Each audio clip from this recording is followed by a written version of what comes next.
Hey there! Today we're talking about the biggest hurdles to decluttering. But don't worry, I'm also going to toss you some resources and tips to make those hurdles a thing of the past. Let's be honest, it's not always as simple as just decluttering. There are layers of other things, thoughts, situations happening in the background that we're having to wade through. My goal today is to make the waters a little less murky.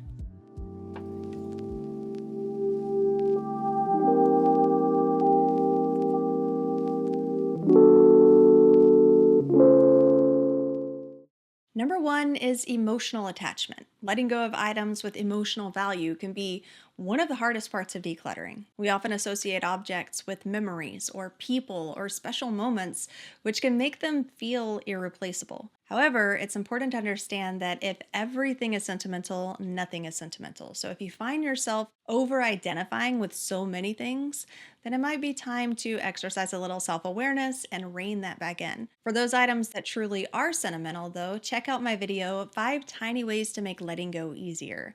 You'll find some methods of both storing and decluttering and really using alternative methods for items that are sentimental. Number two is overwhelm. The sheer volume of decisions and tasks involved in decluttering can be overwhelming. Confronted with piles of items just to sort through, it's easy to feel paralyzed on where to start and what to do with each individual item. This sense of overwhelm can even lead to procrastination or abandoning the entire decluttering process altogether. The solution here is micro actions and determining your next right step. Learning to take the next right step is crucial to simplifying your life as a whole. We often see the glaring project as a whole, and it feels intimidating. It feels so big, but everything can be broken down into its smallest parts. So make it your goal to find the smallest action forward and take the next right step to achieve it. And you can see my video on how to simplify your life in 2024 to learn how to identify your next right step. Number three is lack of time or too busy. We're all basically busy, but sometimes more than others. I can say that while I do feel busy a lot of the time, I also have periods of downtime where I get to refocus and rest and catch up. So the two keys here are self-awareness and organic decluttering. You can check out my video on tiny ways to declutter faster without even trying, which shows methods of organic decluttering if you're not sure what that is. But self-awareness comes into play with understanding and planning around your energy levels, and also learning when to say no, because overcommitting can lead to its own layers of clutter. Number four is fear of letting go. Have you ever experienced that? Worried that you're going to regret tossing something out. We have all kinds of fears when it comes to clutter. Fear of the future, what if I need it someday? We have fear of letting go of the past or losing memories. Fear of offending someone if we declutter their gift. We even have fear of wasting something that we spent money on. Really, the only solution to fear is action. Action is the antidote to fear. Everyone is afraid to swim until they've been in the water a few times. So let go of a few things to build your self-efficacy in the realm of decluttering, just to prove that you can. And with each little proof, you're going to find that you have more confidence and that you're less afraid of letting go of future things. Number five, perfectionism. Aiming for perfection can be paralyzing in its own right. You see the whole place and you want it all done now, a completionist. I won't be satisfied clearing a few items and still seeing that the project isn't totally complete. I got you. The goal here is to change the container of your perfectionist focus. You already know the sayings, progress over perfection, or nothing is perfect. But sayings aren't going to change your perfectionist tendencies. If they haven't by this point, then they're probably not going to. So instead, allow those tendencies to do what they do best, but give them a smaller container to fixate on. The office desk in the bedroom, for example, rather than the entire bedroom. How can you make that office desk look just like the sweet office desk that you've always envisioned? How can you line up and separate the cords into neat rows? How can you make it the best that it could possibly be and make that the new project? So don't think of it as taking one big project and breaking it down. Completely refocus the direction to a smaller container. Number six is shopping habits. Even if you become amazing at decluttering, it's not going to matter if you're bringing in new things just as fast. Number seven is limiting beliefs. I would say more often than not, it's our beliefs that are holding us back. Beliefs about what we're capable of maintaining inside of our space. Beliefs about us, like the type of disorganized person we are. Beliefs and self-efficacy have been shown to be groundbreaking in bringing on any kind of change and altering bad habits. I think it's just human nature to get stuck sometimes. the way that we have these perception bubbles, these constructs in our mind, the way that we're used to seeing things, the way that we're used to believing things, the way that we experience the world around us, our daily habits and routines that we go through on automation. And so it's totally normal that we would have limiting beliefs baked all into that. And ironically, when we are our own obstacle mentally like that, we're also our own solution. Nobody else can do your mind work for you. Nobody else can force you to see things a different way or perceive things in a different way than you already do. Only you can make those types of internal changes. I think that's why meditation is such a powerful tool. And it's funny because I don't think I know a single person in real life who meditates. And I've gotten so much value out of it. I see people all the time, online and in different communities, that have gotten so much value out of it. But I know that it's not something that everybody is doing because I can't name a single person who's actually doing it in my own life.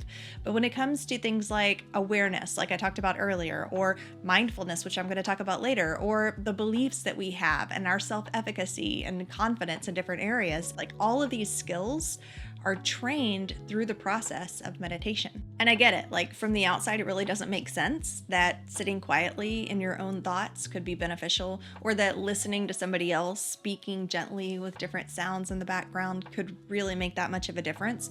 But what's really making a difference is you intentionally pulling yourself out of that construct, of that perception bubble that completely fills us, surrounds us, and makes our life every single day. If you can mentally pull yourself out, even for 20 minutes a day, 5 minutes a day, you start to see the effects of that. So I want to challenge you just to give it 30 days. Just show up 10 minutes. It doesn't have to be in the morning, just whatever time works for you. Show up for 10 minutes every single day for 30 days and see if anything changes. And if it doesn't, that's fine. You can come back and say, Mia, I did it for 30 days and this is nonsense. But I assure you, if you really dedicate yourself to pulling yourself out of your own state of mind for 10 minutes every single day for 30 days, there's no way that that doesn't change something. Change the way that you think, change the way that you feel, change the way that you're interacting inside of your daily life. I'm challenging myself to do the same thing. And if you want to use the meditation app that I'm going to be using, the same one that I've used for the past 2 years, that is Aura Health. They're our sponsor for today's video. And they have everything. It's like meditation Spotify. You can find every kind of meditation, hypnosis, sound baths, prayer, religious prayer, non-religious prayer, whatever it is that you're looking for, whatever it is that you're looking to overcome. So if you're having trouble with forgiving somebody, if you're having trouble with focusing and productivity at work, or you're having trouble with self-confidence or sleeping at night, all of the different mental traps that you can get into and mental struggles that we have, you can find either a training or a meditation or coaching, something on the Aura Health app. And you could use the link in my description to use Aura for totally free. And if you love it and you want to upgrade to their premium version, that same link will give you an option for 25% off of their premium version. Number 8 is a lack of systems. Systems are just huge in getting anything done and maintaining, whether it's your home or being productive in your life or just growing as a human. Having good systems, it's even more important than having appropriate goals. I mean, they're both important, but you're gonna have trouble achieving your goals if you don't have good, solid systems in place. And when it comes to your home, without a place for everything, everything's out of place. And without a system to maintain things, nothing will ever change. Systems are like the engine that keeps everything moving smoothly. Nothing is ever a one and done if you haven't discovered yet. You can't just declutter your entire house once and done, never need to do that again. And that's why systems are so important. So invest time into creating simple systems regarding where things go, how they're stored, and who does what. You can use tools like labels, storage bins, calendars, and reminders to keep these systems functioning smoothly. Number 9 is physical and mental health.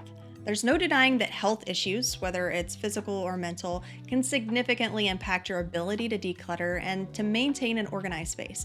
I mean, not that it's impossible by any means, but sometimes you might have to make certain accommodations or do things in a way that works especially for you. Physical limitations may make the task physically demanding, while mental health challenges like depression or anxiety can just drain your motivation and your energy.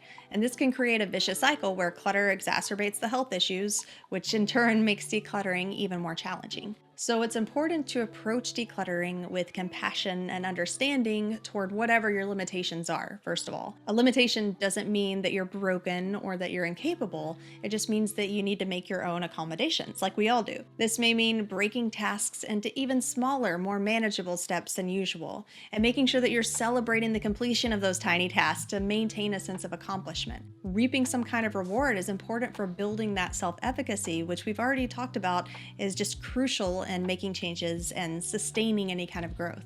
If physical movement is a challenge, focus on areas that are easy to reach or enlist help from friends, family, or even hired help. I'm a huge fan of delegating. Even though I don't have very many limitations at the moment, I still delegate when at all possible because I respect my time and energy that much. So if you have the ability to delegate, then by all means, you should be looking into that. For those dealing with mental health challenges, it can be helpful to work in short bursts of time or to rely solely on organic decluttering to avoid that overwhelm. On the plus side, creating peaceful and structured environments can also have therapeutic effects, gradually improving your mental state and also making it easier to physically maneuver around your space. Of course, I would be remiss if I didn't mention number 10, which is family dynamics. Basically, when everyone's not on the same decluttering page, it's tricky and sometimes it's downright frustrating. I do have a video on how to get your significant other on board with minimalism, and that really works for most relationships and decluttering, so not just spouses and not just minimalism. But in general, it can be really helpful to find a common ground and to set shared goals with whoever you're sharing a space with. Because if you can both get on the same page, well, that's going to remove a ton of the friction. You might even want to consider making it a challenge or adding a little bit of gamification to the decluttering mix. And if you missed it last week, I did chat about 25 ways to gamify decluttering, so go grab yourself some ideas and try a few of those out. Number 11 is simply lack of motivation. Finding the drive to start can be hard, and picking back up the drive to start once you've already started can sometimes be even harder, especially if there's no immediate incentive or pressing need. The lack of motivation can start to make the process feel like an uphill battle. Sometimes the sheer scale of a task can make it hard to see the potential benefits. Action breeds clarity, and clarity breeds inspiration. So if you're wanting to get motivated and get excited about finishing a project, there are two types of actions that you can take to blow the lid off of this low motivation. One is to create a solid plan, and I personally think that artistic colors and checkboxes are a total plus. If you can make it visually and creatively intriguing, you're more likely to stick to it and enjoy the process. And then just start to tick things off of that plan. Start to take small, inspired actions to build the momentum. If you want some lists that are already pre-made for you, then you can go check out my free resource library where I have several lists of like 100 plus items for decluttering. And I also have some systems and strategies and all different kinds of things. You can see that at miadanielle.com/freebies. And I also have it linked down in the description. And number 12 is external pressure. And if you think that you are not somebody who is ever pressured by society or cultural standards, we all are. We all are influenced by some level of marketing or, having a conversation with people or seeing somebody use something that catches your attention, fear of missing out. All of these things are kind of human being quirks that just come with the territory. Not that you should never buy anything or that selling is bad or any of that, but it's important that you know what your goals are and that you stay true to those goals and your values. This pressure and fear of missing out on the next new exciting thing can lead to acquiring things that you don't truly need or even want, and often just contribute to the clutter because you end up not using it. And truly the only solution to external pressures is an internal focus, i.e. mindfulness. Get clear on what it is that you want and why you want it. Practice shifting your attention to things that don't involve advertisements, like, for example, read a book or avoid social media. When you're doing work, focus on doing work using platforms that don't promote or that don't showcase things that you're going to be tempted by. Every little action counts. If you like this video, be sure to give it a thumbs up, and I'll chat with you next week.